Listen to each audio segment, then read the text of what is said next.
Hi friends, English previous question ആണ്. Find the name of the part of speech given the bold in given sentence from the following options. I will never follow you. Answer വരുന്ന adverb ആണ്. അതായത് ഇവിടെ വെർബിനെ വിശേഷിപ്പിക്കുന്ന adverb, അതായത് never, always, often, sometimes ഇവയൊക്കെ എന്ന് വെച്ചാൽ adverb ആണ്. അപ്പം follow എന്ന വെർബിനെ വിശേഷിപ്പിക്കുന്നതാണ് never. അടുത്ത question, correct the given sentence by choosing the suitable verb from the following options. The girls and the boys of the class 5th who have registered for the study tour have requesting for leave since yesterday. ഇവിടെ എന്ന് പറയുന്നത് സിൻസും ഫോറും വന്നു കഴിഞ്ഞാൽ നമ്മൾ എന്ത് ചെയ്യുന്നു? ഇപ്പോൾ നടക്കുന്ന പ്രവൃത്തി, അത് ഹാവ് അല്ലെങ്കിൽ or has plus be plus I N G ആണ് വരുന്നത്. ആൻസർ സി ആണ്. അതായത് have been plus requesting I N G ആണ് വരുന്നത്. അടുത്ത question, identify the compound complex sentence from the following.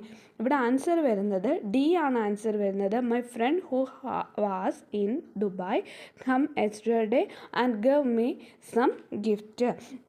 ഇവിടെ എന്ന് പറയുന്നത് ഹൂ ഉണ്ടായതുകൊണ്ട് തന്നെ ഹൂ എന്താണ്? ഒരു subordinate compound complex sentence subordinate ക്ലോസും രണ്ട് മെയിൻ ക്ലോസുമാണ് വരുന്നത്.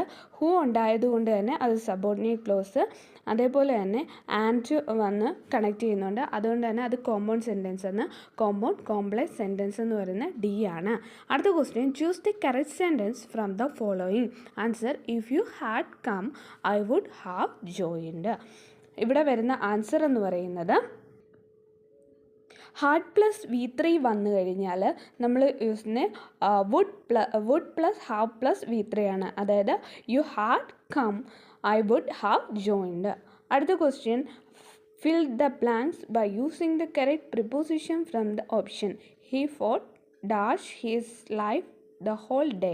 ഇവിടെ ആൻസർ വരുന്നത് 4 ആണ് വരുന്നത്.